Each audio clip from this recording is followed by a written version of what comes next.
Hey, welcome to Tactical Tuesday. This is the starter kit forum or essential group of guys that gets together, analyzes game plans, analyzes players' plans, analyzes the rules on how they apply to the game plans, and then we also field questions, and then we also look at game of the months.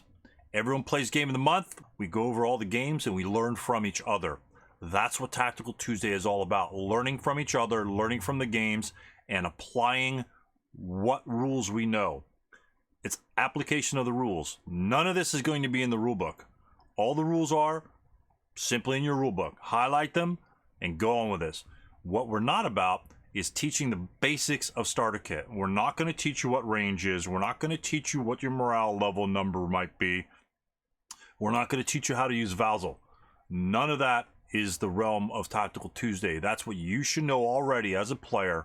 If you don't know any of that stuff, please read the rulebook. It's quite explanatory. Tactical Tuesday is for even beginner players that may or may not have played other people, but here to decipher and answer questions they might have about the rulebook, about what they've read. So that's what we're all about, taking your game to the next level after you've done your homework, and then hopefully you'll enjoy your SK games much more. Thanks, and let's get on with Tactical Tuesday. Looks good. Yep. Any other simpler questions? Really, yeah. How many movement points does the Sherman have over here? It's just, 8. Yeah, there you go. 8 because of why? Because it's already moved 6. Yeah. That number, right? That's it. Yeah. So, but yeah. So to get us started on going to using vehicles in our Clash of Borisovka or any other vehicle scenario you want, is there anything else that needs the cobwebs brushed off? Again, that was a much involved discussion there, but some that we could just brush the cobwebs off. I'm not sure, like John says, I'm not sure when I could rotate my guy, something like that. But not that I don't like those questions, but I don't want to spend all the time on like one question, unfortunately. Yeah. But, if you, I know I ran into a question last night, but I didn't write it down, and of course I can't remember it, and it hasn't popped into my head yet. And I don't think it was SK specific anyway, so I'm not going to worry about it. Okay. All right. Let me give you a couple questions while you guys are thinking. Let me look at my little thingy again. Okay. Let me find my, because again I had 45 different questions. Oh, here we go. So again, this is terms of general gameplay, and multiple answers to both of these. What benefits? Because we go CE all the time and we go buttoned up, right? What benefits does CE status give to a vehicle? What benefits does it give to a, let's say, an armored fighting vehicle? Because that's all we have in SK. Doubles the road movement rate. Okay. Or halves it, right? So if your CE Poor is choice half, of word was on my part. You're exactly right. It halves it, yes. I knew what you meant. Yeah, it halves. So the movement rate was good. So you thought of that's good. What other benefits do you have? You avoid +1 to be buttoned up. Okay, that's good. Easier to hit. Yep. Any other benefits? You can fire AA gun. Fire the AA machine gun. Yep. Yeah, AMGs. Yep. Any other benefits? Germans. Yep. There's one other one, and it's very specific. It deals with something that might be on the back of your counter for an American vehicle. You probably won't know. It might be on these vehicles here. Nope, it's not on that one. Some smoke dischargers require you, I think the smoke pots require you to be CE to be able to fire. In order to fire them. In order to fire. I think smoke pot is the only one. Now, on the Tiger... It's going to be your grit. Right. Grit stuff. Yeah. On the Tiger, the SN number, you may fire smoke, but you have to be buttoned up or to fire those, I believe. At least when you attack. I know when you attack infantry in your hex, you have to be buttoned up to use your SN number because it's going to attack everything in the hex, and so you're not going to blow your own commander up. You know, because that's like a grenade. It's like a grenade launcher, smoke discharger at the same time, sort of thing. So, smoke dispensing on that. Check it out. I've got the rule section 3.3. Well, that's just CE status. Smoke pots or something else. Okay. Yeah, 7.5 is the vehicular. All right. So on the flip side, what detriments or what else? What detriments does going CE give a vehicle? Certainly the big thing, it makes it susceptible to infantry fire. Infantry fire vulnerability. Yep. Anything else?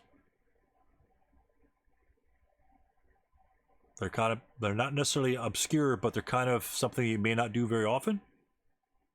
If you have a restricted an RST or a one-man turret, right, you can't fire either the main armorman or the coaxial machine gun. Right.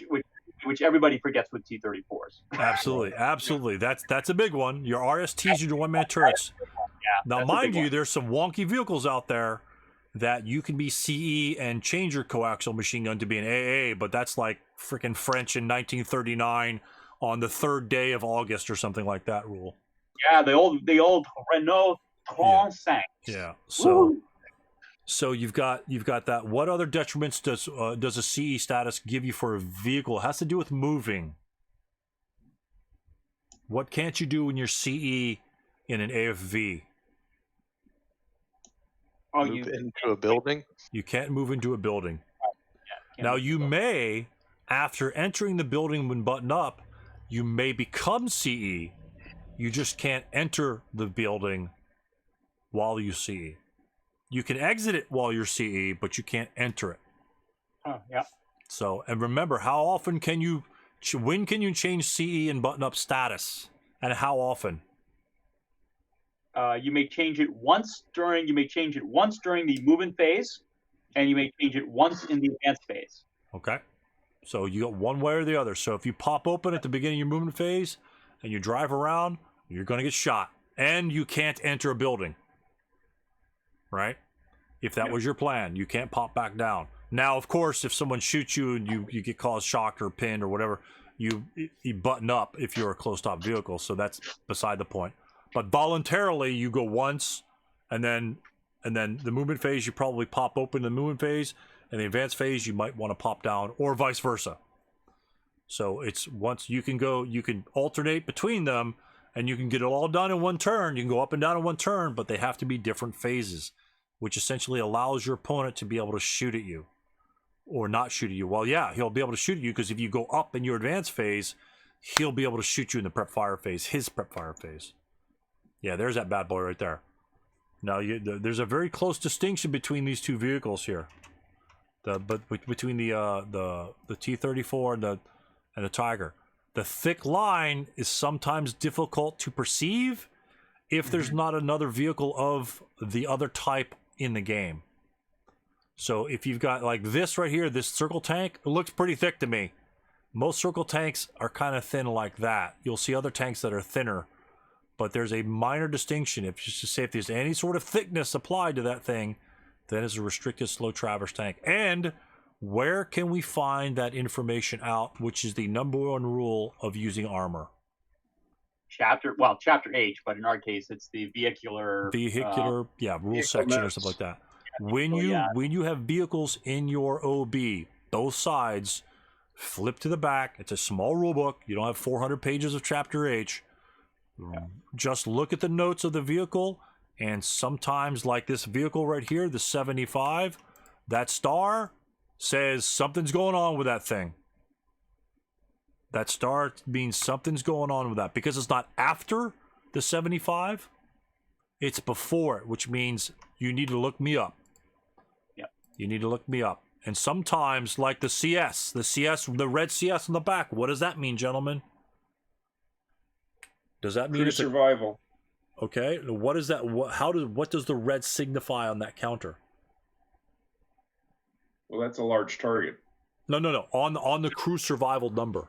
Crew survival 5 is red. No crew survival and starter kit, by the way.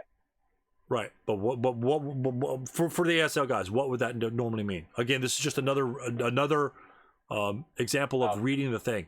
It could blow up. It could flame. It doesn't have a starter kit, but it could blow up and flame easier than not.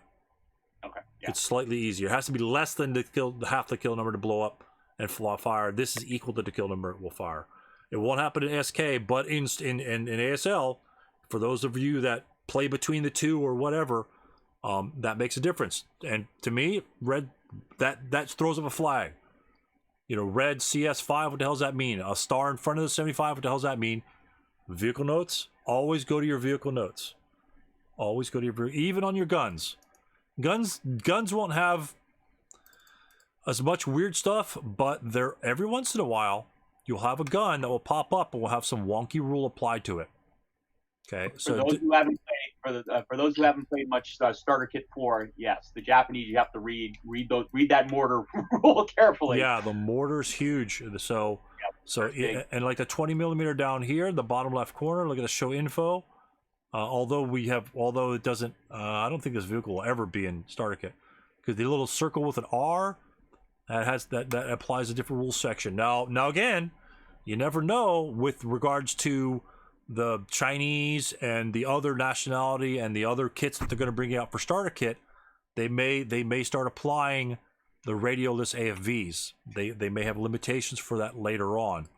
So they usually only add that in as kind of like an SSR. Exactly. Yeah. But like I said, because most of the Japanese Chinese is early war stuff. Right. Yeah, and so if they're going to have armor in those, they're probably going to be slipping in some scenario special rules on you guys. And so those scenario special rules generally will be reflected in your vehicle notes. And again, the little blocks appear. If you don't know what that box means, that box will typically be in the vehicle notes as well. At least in ASL, I believe it is. And I think the starter kit, it might have it in the back of the starter kits. I honestly haven't read that much in the back of an ASL starter kit. And the starter kit, unfortunately, the starter kit is not quite as informative generally. So, for example, I just because I was curious, I looked at like a T-34 M41 in the SK3 rulebook, and it doesn't even show the RST. It doesn't even show the box, the thick box around the outer edge. Oh, so, right, in the back of the rulebook, yeah. In the back of the rulebook, yeah. So there's a lot of cases where you have to be more careful, that sort of thing. I know in ASL they have this lovely grid that has some of the basic stuff, and so you can look it up and says, yeah, this is RST, this is this is that. Yeah, we'll say right on it. But in starter kit, they're not as they're not as specific. They just usually have like a paragraph on the T-34 M41 and say, look at vehicle note M, right. Which is the transmission blowing up whenever you try to shift it in gear or something. Right. So you do have to be a little bit more aware of the section that describes the counters and what the individual things are, and just be aware of that before you start your SK game. So you know what vehicles are one-man turrets, what vehicles are restricted slow turrets, what vehicles are this, what vehicles have low ground pressure, normal ground pressure, high ground pressure, because they won't tell you those specific details. Specifically vehicle by vehicle in their chapter H notes in the SK. So right. And ground pressure in starter kit comes into play when, gentlemen? In bog rules. And that's when you're entering your woods and your things. So if you like this little square over here, right? And because I'm familiar with it, that's low ground pressure, which means this vehicle is not going to get a +1 when it enters this building over here at full movement factors. It's simply going to need a 12 to bog right there. Whereas any of these vehicles on here, because they're normal, it's going to be +1. And then high ground pressure, I think on the bog is +2. Is that right? It might be +2. It might even be +3. Yeah, high ground pressure is +2. So if it's got a circle on the back, then you're going to be adding 2, which means you're really screwed. So this thing can fly through buildings and woods much quicker, much more effective, because again, when you're dealing with the high end of the chart, if it's a 12, if you go to 11, you just tripled the chance increase your chance by like 200%. So instead of 1 in 36, now it's 3 in 36. And if you add 2, because it's a high ground pressure, now it's, what's that, 6 in 36. Right. So you went from a 2% to a 16% chance just by the high ground, by the low ground, well, the circle, the high ground pressure. Starter Kit 3, it looks like there may only be 2 vehicles that are high ground pressure. They're both Germans. Yeah. Yeah. The King Tigers, obviously, for obvious reasons. Yeah. Big giant tanks. Yeah, and the STU-H42, the really big assault gun. Yeah, those are both high ground pressure vehicles. Those look like those were the only 2 that I can find. All right. Okay, I've got a question for you. Okay, you are firing. You have there is a starter kit. There's a starter kit scenario with a Jagdpanzer 5. Yes, and hold on, don't give it away. Don't give it away. Jagdpanzer 5. Let's see, where is it? Where is it? Jagdpanzer 5. S50. S50. Yeah, the vehicle that would be an assault gun, and this might do it. Actually, no, it's not gonna do it. It's not gonna do it. I wondered if that was the same thing. Jagdpanzer. Oh, there it is. Jeez. Oh my goodness. Jagdpanzer. Okay. Boom. You have this vehicle here. This is one of my. This is kind of one of my questions. I have infantry over here. Let's just make it an open ground. No modifiers, no nothing. I'm going to fire area target type on this unit here. Okay. Do I have any restrictions on area target type from any vehicles? What's the prerequisite for firing area target type? Well, you have to fire. Have firepower. Yeah, you have to fire. Well, no, you have to be able to fire HE. And you can't use it as bounding first fire. Right. Now, is there a difference between these 2 vehicles in their effectiveness of firing area target type on that unit there? Is there a difference? And if so, what is it? Is there no difference between these vehicles? The German 88 double L is underlined, so that would indicate it is not HE capable, correct? No, it's or am I mislooking at that? No, yeah, never mind. I had to look at it. Bottom. Yeah. It's the border of the counter. Sorry. Right. Yeah. So it does have HE. They both have zoom this HE when it doesn't have an overscore or an underscore. Again, overscore is HE. Underscore is only AP. You'll see the underscore on a lot of, well, you may not. But most of the underscores are typically on some AT guns. But in this case, like this vehicle here, that's HE only, unless it has an AP number. Now, again, this is the interest. Again, what do you see on this vehicle that you see on this vehicle? You see 2 stars, right?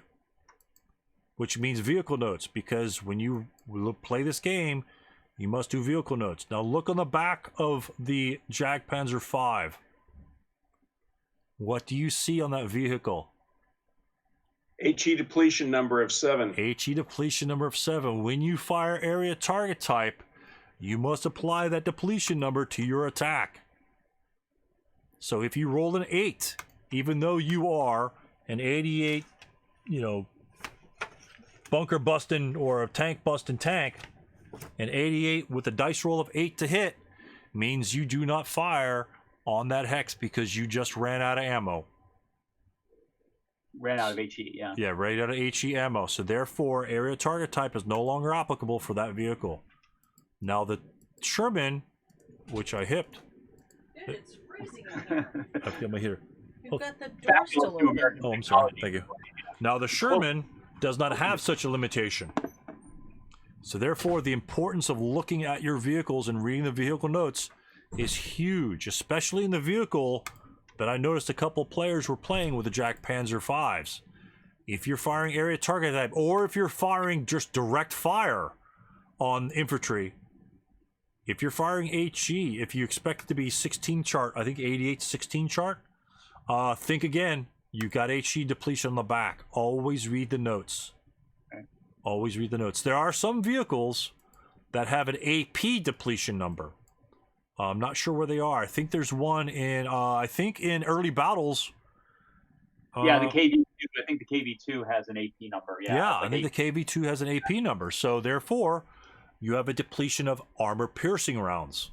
Although 150 HE can blow the shit out of those little Panzer IIs. Pretty much on its own. Yeah. Absolutely. Yeah, Absolutely. if you're dealing with other stuff, it might be an issue. But 152 generally has the oomph to it. And so just to reiterate, when you're using vehicles, first thing you do is, well, first of all, flip the counter over, see what it says, and then always check the notes in the back of your rule book, whatever game you're playing, ASL or SK, just to see if something wonky's happening. Like the 12 stall in Jag Panzer V. That's what the star for is next to the 15. If you roll a 12 when you start up, you stall. And then you have to deal with the stalling rules. Okay? So, slight distinctions. You'll see some players that will simply ignore the backside of the counter. Oops, why am I hipping that all the time? Will ignore the backside of those counters and just act like it has unlimited HE. Big difference. That's one way you might want to bait the HE out of this and make your infantry essentially immune to this tank. Because when this tank fires AP at you, what's the firepower? 2. It's 2. It ain't jack shit. A conscript squad has more firepower. Now it has a rate of fire 1, but it only has a 2. 88mm shell is only going to rip through one of your comrades. Maybe 2 if they're lined up. but so just a lesson in checking your vehicle notes on the scenario that you have. Typically, most scenarios will not have a whole ton of different vehicles. If they have 1 or 2, it takes just a couple minutes, and you can do that while your buddy's setting up. And you just read up on it. Technically, you probably want to read up before, especially if you're playing on the defense. If you're attacking, you could read up on it while you're kind of setting up and choosing how you attack. But please check out the Chapter H. A lot of people don't. I'm also one of them, and I don't really check it all the time. Once you play with the vehicles like the Panzer IVs, the Tigers, the T-34s, you know their capabilities, and so that's not a problem. But for those people that play Japanese, they got wonky ass machine guns, rear machine guns, side machine guns. They've got just a lot of weird stuff happening when you deal with other nationalities because you don't play with them all that often. Typically, some guys play a lot of PTO, and so they see a lot of more Japanese tanks, for that matter. So God help you if you ever play with a Grant. Oh yeah, exactly. That thing's got more shit on the front counter than you can. Oh my goodness. Wow. All right. So French BIS B1. There you go. Same drill. Yeah. Yep. Hey, Stu, or guys, I've got a question for you. All right. What if you're firing AP ammo on the infantry target type and you get a critical hit? Is that double? Yeah. What column would that be resolved on? Double the firepower, right? Yeah, that would be my guess. It's simply double firepower, so it'd be 2 or 4 depending on. Yep, 2 to 4. Size of the, yep. 2 to 4.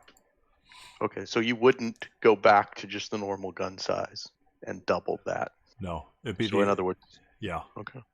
Well, it doesn't matter. Yeah. Well, it doesn't matter. So if you double the gun size to make it, let's say if it's 550 millimeters, it's AP. What's the infantry firepower equivalent of 550 millimeter AP gun? 2. Dora. Yeah. You got the railgun. You got the railgun dropping on you, and they put an AP round in there. That's only going to be 2 firepower. What's your hit number? Minus 829. Yeah. Yeah. Put this son of a bitch in there and have him fire an AP round at you. What's the firepower? Yeah. So just challenge that a little bit. I mean, does it say that in the rules anywhere? Yep. The only thing I can see where it says anything in the rules, it just says a critical hit on the infantry target type is resolved on the IFT with the attacking weapon's standard HE firepower equivalent doubled. Correct. And so the standard HE firepower equivalent for an AP round is 2 if it's above 25 millimeters. Yeah, I don't remember what the exact cutoff point is. Yeah, it's 25 or something like that. No, 37, I think. I think it's 37. Okay. Special ammunition. It's under the AP equivalency. It's under chapter. Well, let's see. Where is it? Yeah, it's somewhere in chapter 6, I think. Yeah. So yeah, it's either I think I want to say 37 millimeter is the cutoff. I want to say 37 millimeters is the cutoff. Yeah, greater than or equal to 37 uses the 2 firepower column. Yeah. Where'd you find that, John? 6.2, middle of 21. Middle column of Yeah. page 21 under AP armor. Oh, yeah, there it is. There it is. Ordnance greater than or equal to 37. Yeah. And so that is your HE equivalency that we're dealing with on that one there too. So yeah. Gotcha. Strange as it may Thanks, Scott. seem, that 300 millimeter, if that had an AP round, which it doesn't, it's 2 firepower. Yep. It's 2 firepower. I mean, it's going to displace some terrain, but yeah, that's kind of odd. Again, that makes the difference in a scenario with these vehicles that have ammunition depletion numbers. The HE7's pretty damn low. It's pretty damn low. Difference in that scenario too, because if that one of those Jagdpanzers gets close to that road hex, then and it's got HE rounds still at the end of the game. That's 16. That's most of your victory condition right there. Yeah. To get one of those tanks close. Yep. So you don't want to fire. You don't want to fire that thing on any infantry whatsoever. At least using HE, you specify. Now the ruling on that, you'd have to. I don't know the specific ruling on that. Let's say he fires on the infantry fire table. The type of ammo. There's a technical hierarchy of whatever, but just make sure that you want to make sure to to tell your buddy if it's a friendly game. Say, hey, you have to make sure you specify, or just the beginning game says, please specify what type of ammo you're using. You might want to give them that hint if you don't want to give them the full answer. Let's specify that we're using such and such a thing, because if he has a depletion number, it's like APCR, right? If I just fire, I'm going to fire at your tank, and if I don't say APCR, I'm not firing APCR. So in that case, I would assume the same etiquette would apply to this 88 firing on an infantry target. It still has HE equivalency, so therefore it's firing an AP shell unless otherwise stated. Well, according to 6.2, actually that's not true. Guns MA have unlimited AP and HE ammo unless one of these ammo types is listed on the back of a counter, which indicates limitations to availability. If such unlimited ammo is available, it is assumed that ITT attacks use HE and VTT attacks use AP. So since it is limited, that would be that's you'd have to specify. Yeah, I think I mean, you would have to, and if you just roll the dice, then I don't know. That's kind of interesting. Yeah, if you just pick up and you just say, all right, I'm firing on the infantry target type, and you just roll the dice without specifying you're firing AP. Right. Then you can argue all day, I guess. Right. I mean, it's the same thing as this 50L. Let's say the base to kill number of that is like 5, but let's say the APCR is like 50, right? And if I roll like a 3 to hit, oh yeah, by the way, I'm firing APCR. Well, you didn't specify, so you don't get to use it. The exact same thing applies against AT type rounds. You have to specify it's got a depletion number. Well, right, but you say it says right, but If you have unlimited in both, you don't. You just assume that HE is used for infantry and AP is used versus armor. Now again, there are some instances where, especially if it's an armor type that has low armor, like let's say a 4 armor, like on these Shermans, or the 3 that we had earlier, HE can be slightly more effective against this vehicle than some AP rounds, simply because of the to kill chart. And I advise you to look at the to kill tables. The difference between AP rounds and HE rounds for the same destruction value. So let's take a 25 millimeter HE round or AP round is a 7. An HE round on the 25 is going to be a 3. But if you have a 70, but if you go to direct fire, right? So if you go on a direct fire shot, if you firing a HE round, and that happens to do with a demo charge, and well, only the direct fire and bomb, an HE round, which is one greater than the to kill number or K number, is an automatic immobilization, an automatic shock, whereas an AP or a non-HE round, which includes heat, is one greater than the final to kill number, then it's only a possible shock. So it makes a slight difference if you're firing an HE round. Like if this 75, if this Panzer, I think that's a Panzer 3 maybe? I don't think it's a Panzer 3, I think it's a Panzer 4. So let's say this is firing its target like over here, right? And its to kill is what on that? What's 75 asterisk? 7 to kill, right? Let's say we're firing at its ass, and we roll. Let's say we roll a turret hit on the rear, a turret hit on the side. That we don't.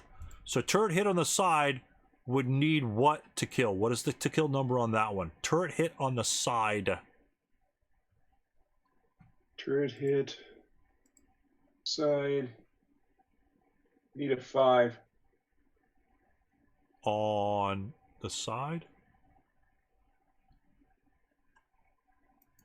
Remember it's HE, right? Oh, my bad. HE? 6.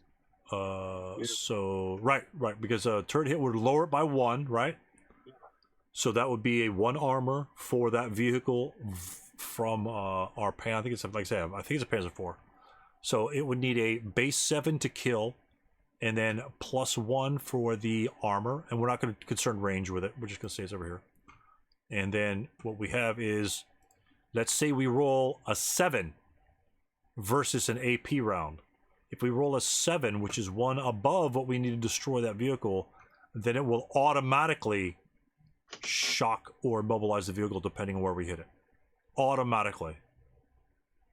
Whereas an AP round, if it misses the to kill by 1, it will only possible shock. So slightly more effective for like smaller targets, things like that.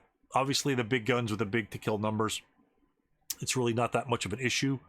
But in mid-war, early war, when you're dealing with these 75s, which have like a 7 to kill against like half tracks, or even like the side of the Sherman, you know, the side of that Sherman is going to be a 4 if it's in the hull.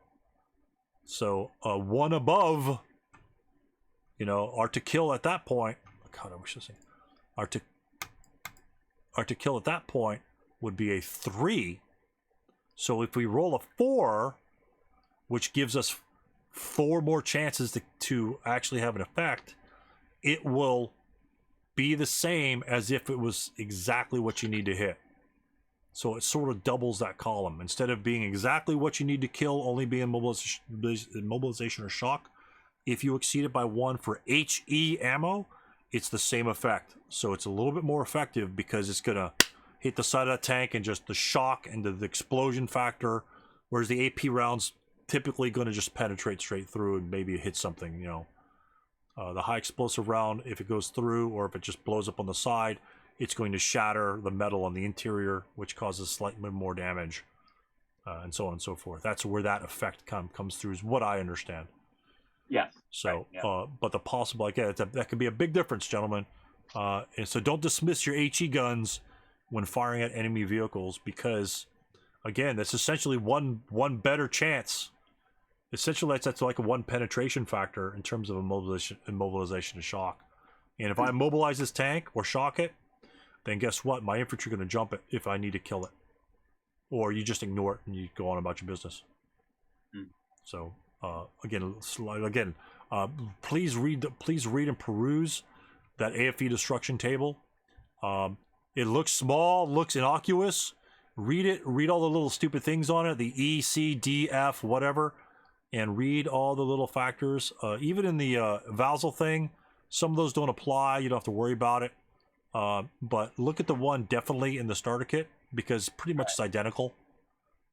but analyze the left-hand side and how your attack on the right-hand side affects it. You know, flamethrower you will usually have to worry about it because it's usually just going to burn it. But the indirect fire would be your mortars. And again, look at the mortar. HE1 greater than final to kill K number is an immobilization or shock. And if you look in your chart, on your 50 millimeter German mortar will fire on the what table? If your 50 millimeter mortar attacks my AFE, what column will it be on? 2 column. 2 column. If all your armor is less than 4 or less than or equal to 4, what modifier applies? -1. -1. Correct one. What do we need to immobilization or shock that Russian vehicle on the 2 column? 4 would do it. We need a 4 instead of a 3. That's not too bad for a little mortar that has a rate of fire of 3. Pop, pop, pop, pop, pop. You're going to harass the shit out. You're going to get a 4. I guarantee you, you're going to roll a 4 in effect over 6 to 8 shots. Someday. Yeah. Unless you're using the MarkBot 3.0. That's right, yes. Or an even more improved. And you get 1 shot and it's going to roll a 12 and your guys are going to casual reduce right then and there. Yep. So, but again, mortars are very effective against vehicles that don't have a ton of armor. They're less effective against armored vehicles, heavily armored vehicles, simply because you add the +1 if they all have, like, you know, tigers and shit like that. Obviously, it's just going to bounce off of them. But other vehicles that have, you know, like the Shermans, it'll be just like normal. But still, that's a 3. A 2 or 3, that's like an anti-tank. You know, that's an anti-tank weapon. At least the German mortar with range of 13, that's pretty damn good. You're going to be hitting it a lot because that's an 8. Plus the size modifier, you're going to need a 9 to hit the son of a bitch. You know, on the area target type, you know. And a 9 to hit with a rate of fire 3 is effective. The rate of fire makes it extremely effective. And oh, one thing I noted, gentlemen, not to deal with armor, and then we'll wrap it up. Just a little thing to take in your infantry games. Okay. So let's say, for instance, I'm going to give you an example, and then we'll call it at that. We'll take the little shitty. We'll take the instance where we have. Let's get a couple of Russian units out here. Let's go squads. So we got a 4. We don't have a 426. We don't like 426s. Okay. No, I don't want that. I want the support weapons. Okay. The differences between starter kit and ASL. Slight differences. Let's go.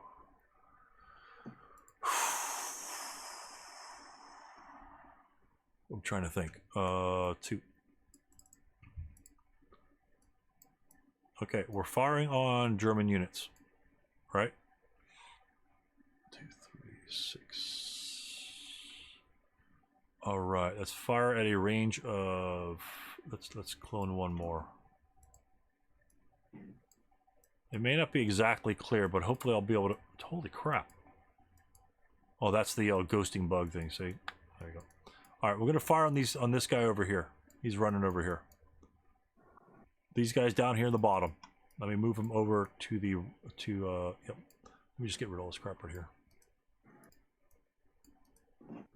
Come on. Highlight. Delete.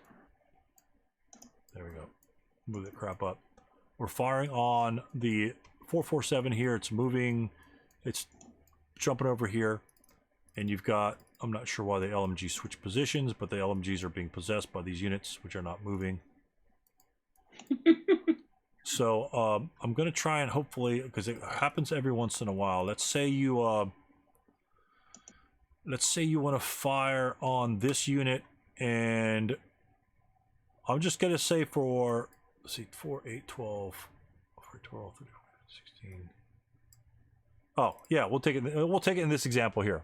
This is an okay example. It's not the best example, but it's an okay example. All right. Or let's go with. Oh yeah. Or we can go. I'll do a 237.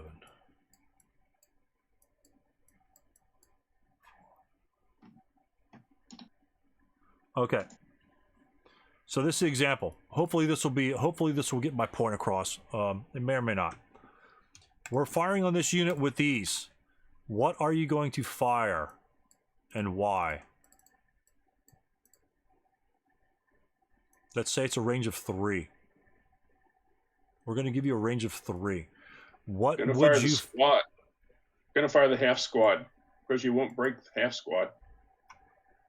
Okay, we're going. So remember SK. So we're going to fire the squad and LMG, right? 6 firepower, and this one here, we've got a half squad and an LMG. What do or do we not want to fire right here? Do we want to fire the half squad or do we want to fire the LMG? I want to fire the half squad Why would you want to fire the half squad? because it doesn't have a breakdown number. The LMG does. Okay. Okay. Next question. This is a difference between ASL and starter kit. Tell me the difference.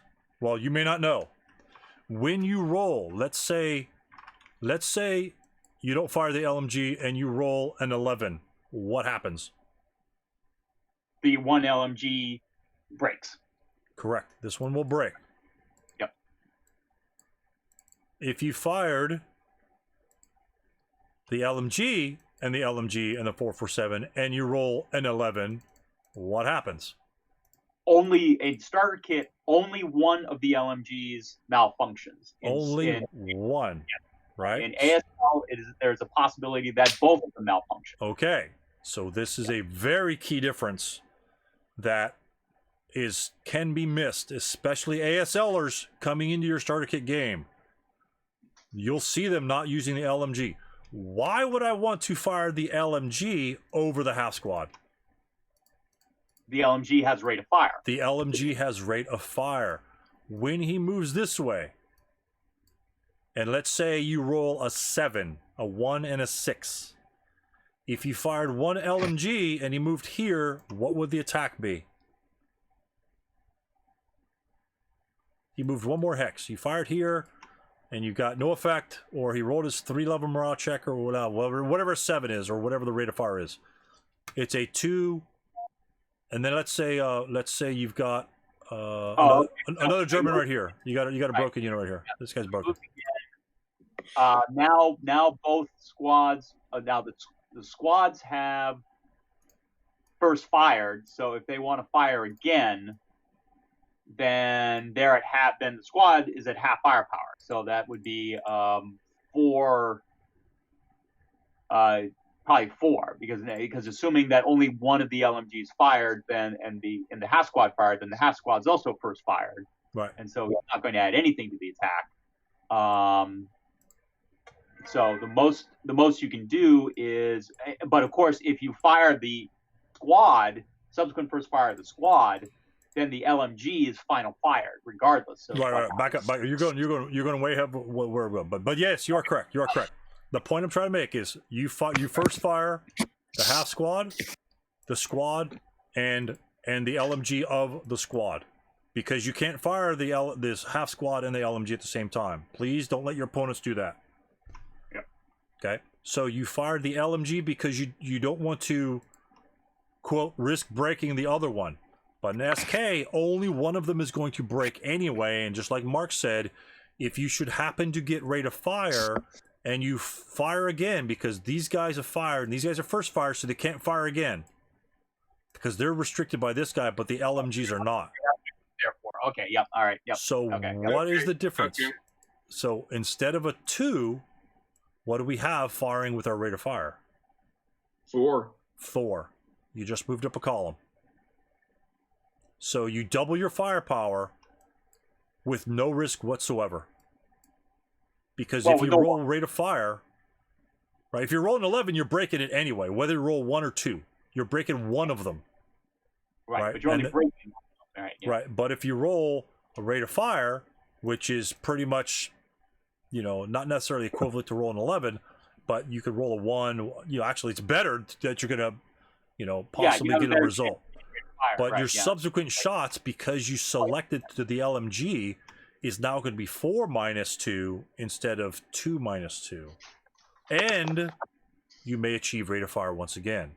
Whereas if you fired the squad, he's one and done.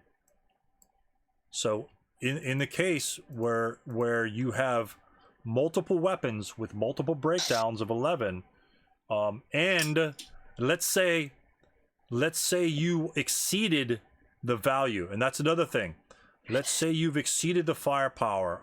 Let's say it's 8, 12, 13, 14. Exact same thing here. This is the other example, which you guys will come across. You fire at the unit here. What are you going to fire? How many do we have? Sorry, hold on. 4, 6, 8. I want something wonky. God damn it. 12, 13, 14. I don't want 16. I want... Well, that's 12. Let's say I got a half squad. There we go. And he doesn't possess it. There we go. That's what we have. Okay. What are we firing in this situation? Are guys running this way? What are we firing right here? Or let's say he's moving from here. What are we going to fire right here? How much firepower do we have? The top hex has how much? 6? Yeah. Bottom is how much? Has 8. 8. Well, no, yeah, it has 8, right? Okay, so that's 14, right? Right. Are you going to forego using the LMG? Wait a minute. How does the bottom stack have 8? It has a 2, 3, 7. You may not be synced up properly. Oh. No. I'm just saying maybe the guy who said is not synced in. Maybe he just doesn't see the half squad in R1. Do you see the half squad in R1, John? Yeah, I see the R1. I'm going to move up a little further. There's 237 half squad and a 447. Now there's nothing. Okay, no, go up further. I moved it up further on the map. Okay. And we'll move this other crap out of the way. Okay, this broken unit's here from some other attack, and he moves here, and we haven't fired yet. Excuse me. Now we well, let's say now we fire. We have 14 firepower. What are we going to fire at this unit here? Are we going to forego one of the LMGs to make it 12? I'm still lost on that second stack having 8. Because the half squad doesn't possess the machine gun. The half squad doesn't possess the machine gun. Yeah, that's the machine gun, right? So this is what we have at the bottom. This is what we have at the top. That's I'll just lay it out like that. So the top is 6. The bottom is 8. What are you going to fire with this unit here? We're going to first fire. What are we going to fire? You'll hold back the half squad. So you fire everything but the half squad. Okay. You guys see that? Right. For the same reason. If you break if you roll 11, only one of your light machine guns breaks. Right. And if you roll rate of fire, what happens when you go to the next hex? 6. You get 6. You get 2, 4, 6. Now you can fire the 2, 3, 7 because he's in another hex. And let's say you a lot of people, what they'll do is they'll forego one of the LMG. In ASL they'll do it all the time. I'll just fire the sons of bitches, because if they're not firing, the same thing's being broken because I'm never using them. Because the rate of fire is what you want to take advantage in SK. You want to take advantage of SK and fire both those machine guns, because both of them will not break. Both of them will not break. So only one will break. Oops, I'm only making 6s there. So you want 6s. So if you happen to roll your 1, now you get both machine guns going, even though it's like kind of looks like 14. A lot of guys will just go 12 and they expect it to fire. Subsequents are fired later. Split up your firepower. Again, pause. Look at what you have. And again, this is just a simple situation where there could be other troops later on. But you've got machine guns, you've got 6 firepower. So you're going from a 12 to a 6. And so, which is very powerful, which means this unit's not going to get across that opening, period. If he does, he's super lucky. Another thing I'll do too is if one of those lights was a medium and you get rid of the half squad, a lot of times I'll include the other light, even though it's not adding, but it just offers a little protection for the medium, right? If I break a machine gun, I get a 50-50 chance it'll be the light. Right, right. Even if it doesn't add anything exactly, you could throw the light in there as well. But the Russian lights are 11s are kind of crap anyway. At that point, yeah, you're kind of, hedging your bets at that sort of situation. But a lot of times you'll end up with just the light machine guns running around. You'll have some sort of wonky sort of thing like this. One guy got CR'd, and you'll have an odd number, or you'll have enough firepower, but won't get you the next column. But you'll exclude something, and mostly everyone will exclude the LMG because they don't want to break it. But in this case, if you get ready to fire, you essentially double or triple your firepower, depending on what else you can add to it. So just something that I kind of like picked up and kind of realized myself after watching a number of games. Like, wait a minute, you're not going to ever break both those LMGs. You're never going to break both of them. So there's no reason why you shouldn't fire them, even if the LMG didn't add anything else. Because you could roll rate of fire, now the LMG comes back into play. Now, sure, you could fire the 2, whatever there, and then this guy here, then he could fire the 2-2 later, if he didn't fire it at all. But, you have a higher chart here, slightly better chance of damaging him. And then here, you could fire it with your 2-3-7, and now if you happen to get rate again, you could fire on this guy. So, and even if this guy isn't there, the same thing applies. You can still get rate of fire with a weapon. And then, subsequent first fire, in that case, it actually might even make a bigger difference because now your squad's going to be halved. So it might make a slight difference in certain situations. So, pretty much, long story short, when you have two LMGs, break down 11, fire them both, because if you get rate of fire, you could have 4 firepower. If you're firing in a wooden building, is the 2+1 going to get you much? Nah, not much. But the 4+1 will happen a lot more often. You'll have that one more point to be able to get that effect on them. And 4+1 is a much better shot than 2+1. Much better shot. You're almost increasing your chance of affecting him by at least 30 to 40%. So again, just a little bit of stupid math there. And if they break, they break. If they break on the first shot and break on the second shot, if you subsequent first fire, then so be it. Sometimes you need to take that shot.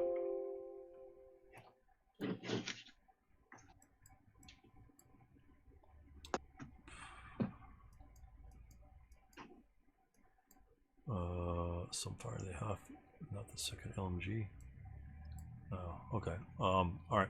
So again, the only thing we're looking at is trying to take advantage of the rate of fire of the weapon, in the unlikelihood that we're going to get it.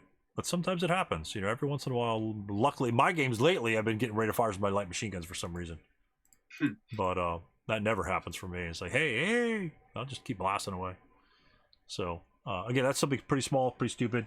But just again, always think about your games. Never fall into the same crutch of adding up firepower, thinking of another way. Just think of another way to approach a situation. Because every situation, even though it looks exactly like the same before, it won't make a difference. Again, sometimes, remember a long time ago I said, let's say this unit's like over here. Let's say you're over here and this unit's right here and he's moving right here. Let's say that's his last movement factor. He's going 1, 2, 3, 4. Do you really? And he needs to go over this direction over here, right? And you've got like a stagnant defense. Do you really want to fire on that unit per se? If he needs to get to the left, why wouldn't you want to fire on that unit, or why would you want to fire on that unit? Okay, if you're defensive fire, let's say it's an exit victory condition or something like that, or something wonky, or whatever, or you're both conscripts and the breakdown of your weapons are like 10 now because you're conscripts.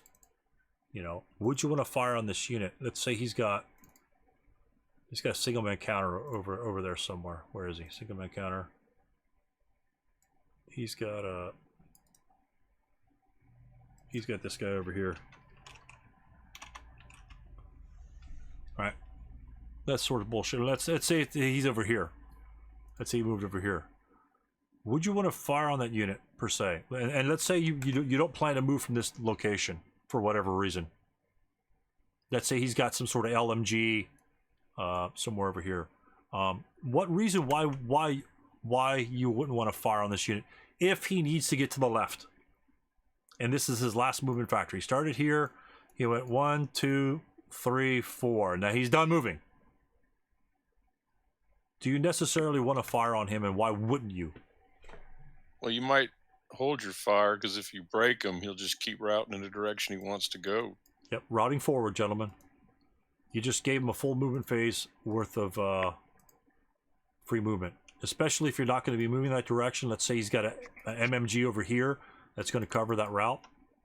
You know, make him assault, make him advance phase there. This leader can only advance over here. He can't even get back to his leader to get the next movement phase. At that point, then you can make adjustments. Is that the best move all the time? No, not at all. It's all situational. But sometimes the obvious thing you might want to hold your fire simply because he's only going to get to there. And let's say you were in a situation like this where you're like in range. Can you blast him here? Yeah. Pretty much the same effectiveness. I mean, you have a slightly better chance of breaking him here, but if something changes, let's say he advances the medium machine gun that he has over here, or the tank that's up here. Let's say something else takes this out later on, or for whatever reason, or let's say he hasn't moved and then he moved over here, not giving him more cover. Now you could possibly break him and then move in that direction. So sometimes, again, you don't want to, depending on, again, read your victory conditions. Depending on your victory conditions, you may not want to break him to route him forward. And that's a possibility, especially if he's got a leader anywhere in the vicinity, because then he just rolls right there. He could route there and then advance there, and then he has your rally and then his rally. Because are you getting there? Are you getting to that location? 1, 2, 3, 4, 5, 6, only if you see X. And then guess what? When you go there and you're going to roll a 6+2, nothing's going to happen. He's going to DM 1, 2, 3, 4, 5. Now he's even further. He moved from 1 to 6 X's away. And the same thing may happen. 2, 3, 4, and then you can blast him later. But, you know, things can change. Literally, he can go from here to here in your movement phase and his route phase.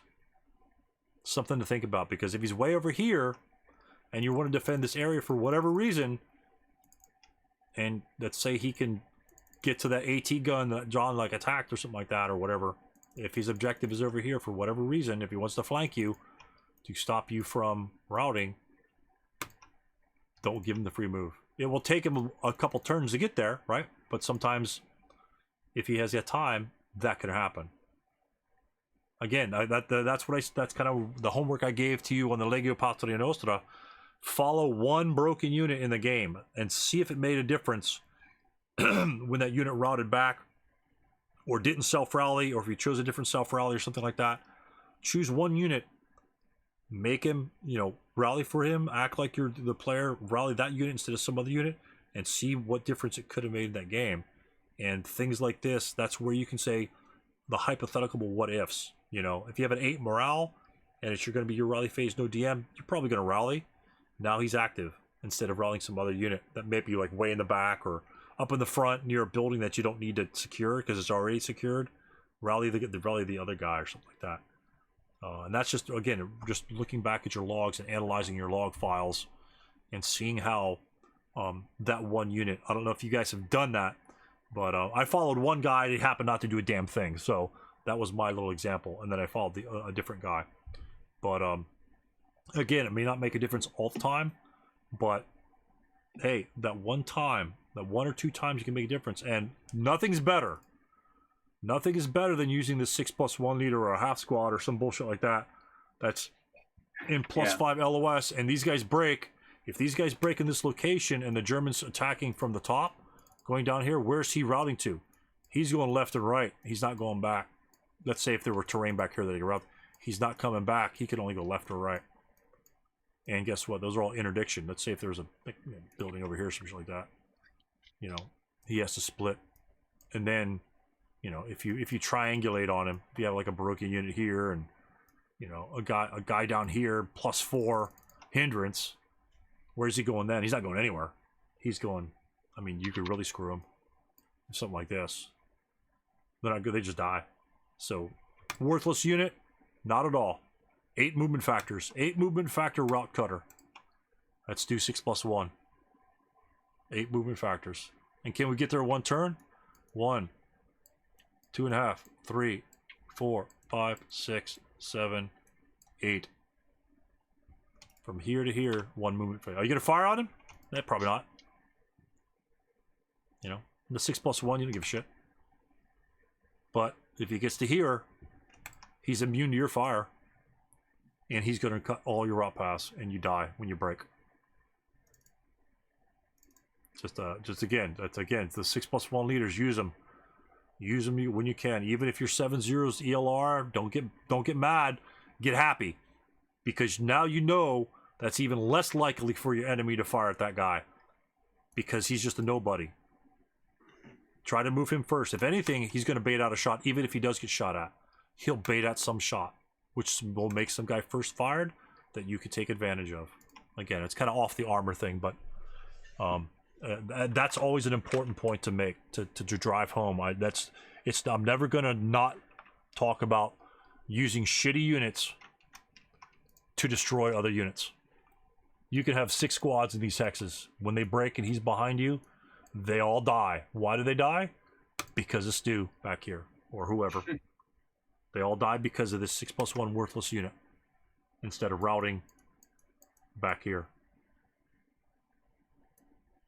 So, again, is he gonna rally anybody quickly? Nah, not really. Is he gonna affect any firepower? Nah, not really. But he sure looks good, and that little thing he's got in his hand, and the hat looks pretty cool. But and 8 movement factors.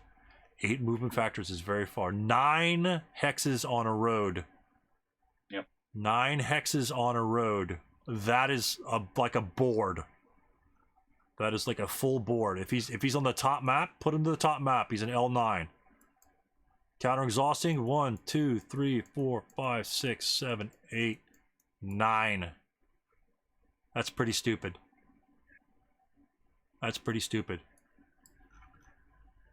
Again, he's not going to rally anybody. I mean, he's just not going to rally. He's not going to rally the unit. 6+1. It's not going to happen. You know, I mean, him rallying this unit is pointless. He might as well self-rally. He needs the same role. Snake Eyes.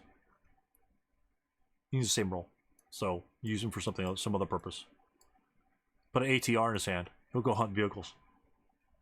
12 hex range. All day long. And no one's going to bother with him. Or if they do, great. Then your assault squads can approach whatever target they want with 1 less shot on them. You know, that sort of thing. So anyway, sorry to kind of lose track of that. I just kind of want to reiterate that. So the file that I have, it's a Google Doc. I will try to somehow just load it up here. I will put it in ASLSK files, or let's see, where's the file? Yeah, let's see. Let's do Game of the Month SK files is where you hopefully will see it. And it will just have the rest of the questions I have on there. Again, peruse the questions, and it will have all the sections that those questions came from. So I try to put them in direct order. But look at the questions, read the questions, try to answer it, and then read the rules section. Then go to the next question. Some questions are from the same rules section. So if you're adept and you remember the whole rules section, then you could probably answer 2 or 3 directly in a row. But check out those questions again. This is some of it's stuff that you should just know, just like that. Like, what does CMG stand for? You know, was it mounted on the tank? Is it on a turret? Is it AA? Is it on the 360? What's the range? What's the range of a CMG? What's the range of a BMG? What's the range of an AAMG? All that stuff should come by the 3rd or 4th game. You should, well, the ranges are kind of wonky of that. So I'll give you 5 to 6 games to memorize the ranges of your different machine guns on your vehicles. And it's pretty simple, but sometimes it takes a little longer because some people never use AA gun. So all that stuff should become simple and rote memorization. The other stuff, like changing your vehicle covered arc in woods or building, that'll be missed. But if you know that, that's one more thing that you don't have to worry about. And you know, if it's gonna burn another movement point, right? If your enemy's got 10 movement points, like this damn tank right here, if he changes his covered arc, guess what? He's got 8 left. He doesn't have 10 left or 9 left. He's got 8 left. So maybe that's going to be the one. And then let's say he hits the road and goes CE, and that extra movement point is 2 hexes. Guess what? That's the difference between that location and this location where he can blow anything up in his face. So every movement point counts, just sort of like routing. Every movement point counts in a vehicle. And, you know, you think a vehicle with 13 movement points can go a long way. Well, for those that have played Clash of Board Soft Cop, they know going up and down those hills, you're not going very far. You're not going very far. And this son of a bitch right here isn't going very far at all up and down these hills. So it's a big difference. Big difference in that. And every MP counts. Plus the bulk check. You want to get that bulk check because you want to get MarkBot 3.0. And well, 7's close, right? 7's and that's the big one. It's a big fat tank. So he's +2, you know, so it's close. He needs a 10.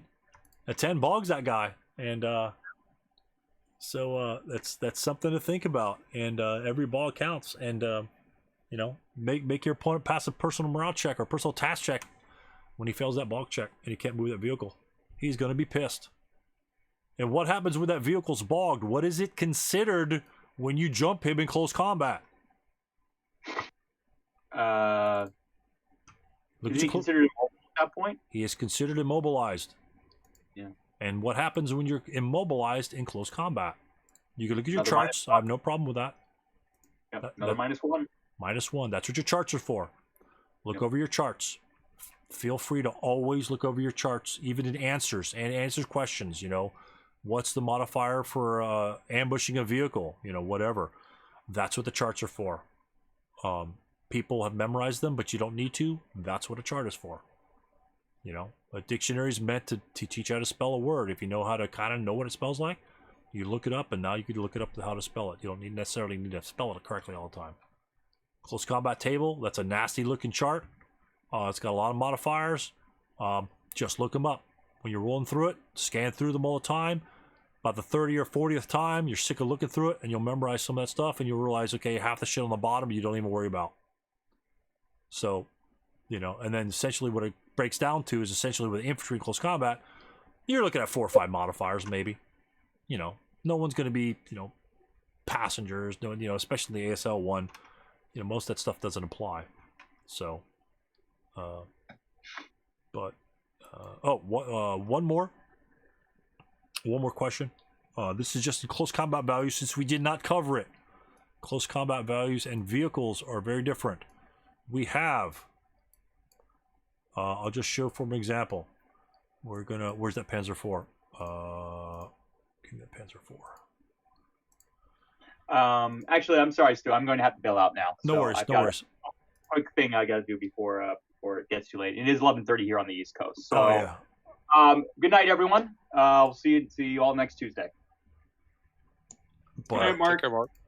Good night. So the I'm looking for squad. Let me tank. Panzer.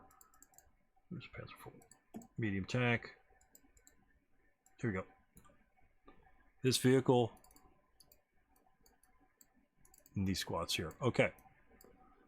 Close combat between this vehicle and this half squad. This half squad jumps into close combat, or the vehicle moves on a hex and they end up in close combat at the end of the turn. What is the close combat value of the squad, of the half squad? And you can look it up if you want. Do you know it off the head, or 3? Of a half squad is 3. Correct. It is not the firepower of the squad. What is the close combat value of the vehicle?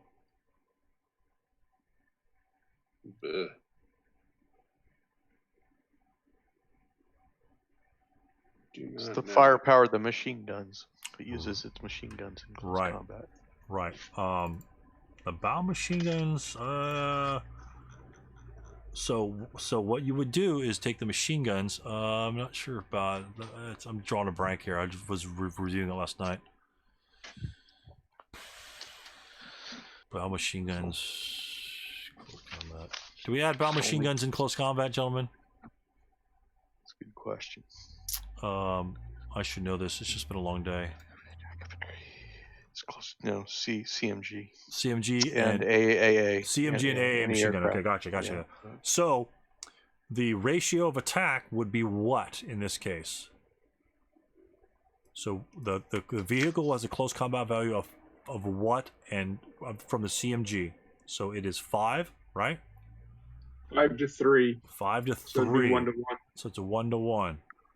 3 to 2 or 1 to 1? 1 to 1. 5 to 3. Because 3 to 2 would be 4.5. 4.5. Yeah, it'd be 3 to 2. Yeah, 3 to 2. Yeah. So now against the squad, Okay. what would the close combat value be in that? Squad would be CCV of 5. Right. And then so it'd be straight up 1-1. Right. How about this here? What would this be here? If he is CE.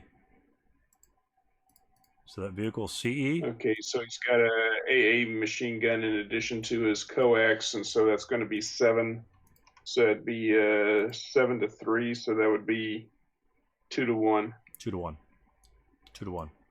Who attacks first in close combat versus a vehicle? The infantry gets the first whack, Right. doesn't it? Right. Unless what? There's an ambush. Unless there's an ambush. Is a vehicle going to ambush infantry most of the time? No, because it's when infantry advances into close combat, there's a possibility of an ambush. So well, I guess so. If the infantry advances in against the vehicle, Right. So will the vehicle ambush often in this instance if the 237 advances in there? You can look at your ambush chart. I have no problem with that, and that's what the chart's for. and the vehicle gets a +2. Right. Vehicle gets a +2.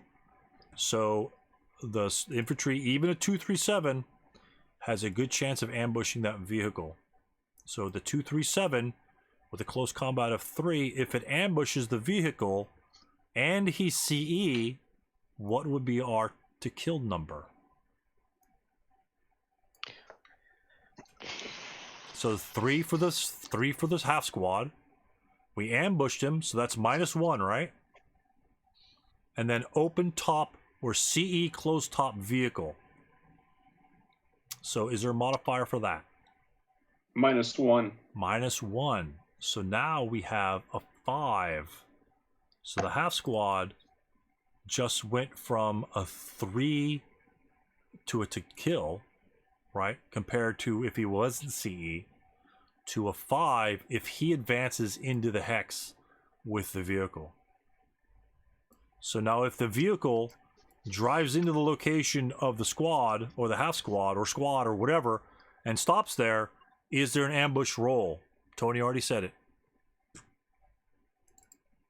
Is there an ambush roll? No. No, because there's no advance into close or advance into enemy's hex. They were already there. I guess in our case too, the vehicle would have to be sitting in woods or a building also, right? I mean, in this case, actually, if the infantry advanced in, there would not be the chance of an ambush, correct? Because he's sitting in. Right. Yeah, You'd be yeah, woods or wood. building. Yeah. It's assuming if you're in a woods or Yeah. building, yeah, exactly. Yeah. Or you're not going to be concealed, but yeah, if you jump in there. So I just wanted to kind of go over those numerical examples, even especially with against a half squad. So a lot of times you'll think it's 2, but they're actually strong in close combat. A crew has a close combat value of 4, which is even stronger than a half squad, which is kind of counterintuitive. But I guess you might think about it. Well, crew might know more of the vulnerabilities of a tank because they're either a tank crew or they know things about where to shoot at it. You know, if they're an AT gun crew, they're pretty much should be knowledgeable about where the vulnerabilities of a vehicle is. Where these guys here are just first line guys. These guys came from Volgograd or Stalingrad, or the other guy came from Minsk or something like that, and they're just kissing cousins, and they don't know anything about a tank.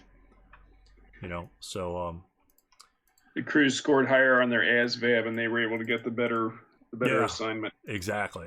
So crews, even if you have a crew like we had in your game, John, the crew, if there were vehicles, is a better anti-tank killer than most. Plus, it's going to ambush it if it's going to be in the ambush terrain anyway.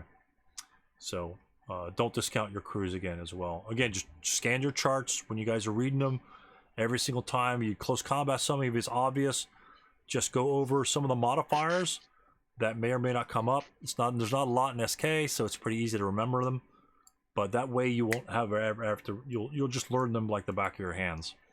And then when you start dealing with close combat with the vehicles, which is slightly different, you're familiar with looking up different numbers and things like that. It's not going to be intimidating. The close combat variety table looks pretty intimidating to me. There's a lot of modifiers, but most of them don't apply. So again, it's been a long session, gentlemen. Thank you so much for showing up.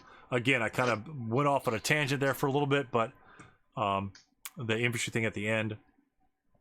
If you have any other armor questions, we could always bring that up. Play your armor vehicles. Go back and I'll post it right after we're done here. I'll try to damn well post it. If not, what I'll do is I'll take a picture and then put the picture up there. So you're either getting the file or a picture. The picture's probably gonna be easier for me. But you'll have a number of those questions. Look over those questions. Read through those sections. And again, there's other sections. This isn't all of them. This is just a snippet of things that I was reading through the rulebook. Okay, that's interesting. That should be a pretty well-known idea. There are going to be other things that you'll need to know, but if you're just starting to learn armor, you just got to learn the basics first, and the little wonky shit at the end, like vehicle covered arc change and wizard building. That's, for me, I consider that really on the obscure end of the armor section. If you know that, you know everything else about armor pretty much. So thanks so much, gentlemen, for showing up, sticking around, and asking your questions. Lots of good discussion. The IFE one was very good, as well as the other ones. But I will post the IFE one up there just to get some clarification from the rest of the community, and to bring it up in case somebody thinks that you can do that. Let's say we were correct, right? And then maybe there's 15, 20, 30 guys out there that think you can do that, and that's what their interpretation was. Now we can spread that information that we garnered from our discussion to other people that either don't show up or can't attend based on their time zones, or other commitments.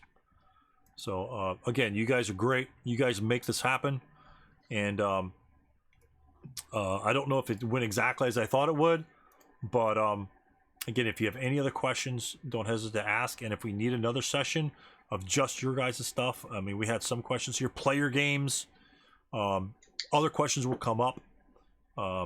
Ask people, ask Tony, ask Mark. All these guys know everything, or they can find the answers. So don't hesitate to ask anyone. No question's a dumb question, especially dealing with armor. I gotta tell you that armor's kind of wonky. All right, and again, motion, moving, stuff like that. That's very important. Once you get that down, you're a smooth sailing armor leader. Once you understand the concepts of moving, motion, stopped, and non-stopped, and the modifiers apply, you're good to go. It's sort of like defensive fire, right? Once you get the defensive fire shit down, everything else is easy. So, but thank you, gentlemen, and we'll catch you next week. And I have no clue what we're going to cover next week, but we'll figure something out. All right. If you have any ideas, always, thank you so much. Yeah, if you have any you're welcome. If you have any suggestions, throw it in the like the general or whatever the case may be, one of the text channels. Anything, ASL analysis or tactical Tuesday questions. Throw it anywhere. I'll read it because it'll pop up, and that way we can hammer on that, because I did some prep for the questions yesterday on this shit. So, all right, thank you, gentlemen. Have a great week, and hopefully your games will be really fun and exciting. All right. Good night, everybody. Take care. See y'all later. Good night. Thanks for joining us for these 2 episodes. It's sort of like an armor primer. They're not exactly the fundamentals or the basics of armor, that you should easily glean from the rulebook about how to move, how to turn your covered arc, things like that. That's not that big a deal, or shouldn't be. So these are just questions that I've pulled from the rulebook, and we went into some discussions, and there's many more questions. This is not all inclusive.